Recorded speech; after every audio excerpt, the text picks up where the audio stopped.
Humanity is the start of the race. I say humanity is the mold to break away from, the crust to break through, the coal to break into fire, the atom to be split. Tragedy that breaks man's face and a white fire flies out of it, vision that fools him out of his limits, desire that fools him out of his limits, unnatural crime, inhuman science, slit eyes in the mask, wild loves that leap over the walls of nature, the wild fence vaulter, science, useless intelligence of far stars, dim knowledge of the spinning demons that make an atom. These break, these pierce, these deify, praising their God shrilly with fierce voices. Not in a man's shape he approves the praise, he that walks lightning naked on the Pacific, that laces the sun with planets, the heart of the atom with electrons. What is humanity in this cosmos? For him, the last, least taint of a trace in the dregs of the solution. For itself, the mold to break away from, the coal to break into fire, the atom to be split. After the child slept, after the leopard-footed evening had glided oceanward, California turned the lamp to its least flame and glided from the house. She moved, sighing like a loose fire, backward and forward on the smooth ground by the door. She heard the night wind that draws down the valley like a draught in a flue under clear weather, whisper and toss in the tall redwoods. She heard the tinkle of the April brook deep in its hollow. Cooled by the night, the odors that the horses had left behind were in her nostrils. The night whitened up the bare hill. A drift of coyotes by the river cried bitterly against moonrise. Then California ran to the old corral, the empty one where they kept the buckskin mare, and leaned and bruised her breasts on the rail, feeling the sky whiten. When the moon stood over the hill, she stole to the house. The child breathed quietly, herself to sleep. She had seen Christ in the night at Christmas. The hills were shining open to the enormous night of the April moon, empty and empty, the vast round backs of the bare hills. If one should ride up high, might not the Father himself be seen brooding his night, cross-legged, chin in hand, squatting on the last dome? More likely leaping the hills, shaking the red roan mane for a flag on the bare hills? She blew out the lamp. Every fiber of flesh trembled with faintness when she came to the door. Strength lacked. To wander afoot in the shining of the hill, high enough, high enough. The hateful face of a man had taken the strength that might have served her. The corral was empty. The dog followed her. She caught him by the collar, dragged him in fierce silence back to the door of the house, latched him inside. It was like daylight outdoors, and she hastened without faltering down the footpath, through the dark fringe of twisted oak brush, to the open place in a bay of the hill. The dark strength of the stallion had heard her coming. She heard him blow the shining air of his nostrils. She saw him in the white lake of moonlight move like a lion among the timbers of the fence, shaking the nightfall of the great mane. His fragrance came to her. She leaned on the fence. He drew away from it, the hooves making soft thunder in the trodden soil.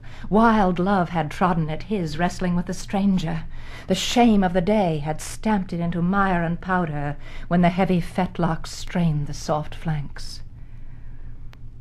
Oh, if I could bear you, if I had the strength. Oh, great God that came down to Mary. Gently you came. But I will ride him up into the hills. If he throws me, if he tramples me, is it not my desire to endure death? She climbed the fence, pressing her body against the rail, shaking like fever, and dropped inside to the soft ground. He neither threatened her with his teeth nor fled her coming. And lifting her hand gently to the upflung head, she caught the strap of the headstall that hung under the quivering chin. She unlooped the halter from the high strength of the neck, and the arch, the storm-cloud mane, hung with live darkness. He stood. She crushed her breasts on the hard shoulder, an arm over the withers, the other under the mass of his throat, and murmuring like a mountain dove, "If I could bear you." No way. No help. A gulf in nature. She murmured, "Come, we will run on the hill. Oh, beautiful. Oh, beautiful." And led him to the gate and flung the bars on the ground. He threw his head downward to snuff at the bars, and while he stood, she, catching mane and withers with all sudden contracture and strength of her live body, leapt, clung hard, and was mounted. He had been ridden before. He did not fight the weight, but ran like a stone falling, broke down the slope into the moon-glass of the stream, and flattened to his neck. She felt the branches of a buckeye tree fly over her, saw the wall of the oak scrub end her world. But he turned there. The matted branches scraped her right knee, the great slant shoulders laboring the hill slope, up the clear hill. Desire had died in her at the first rush, the falling like death, but now it revived.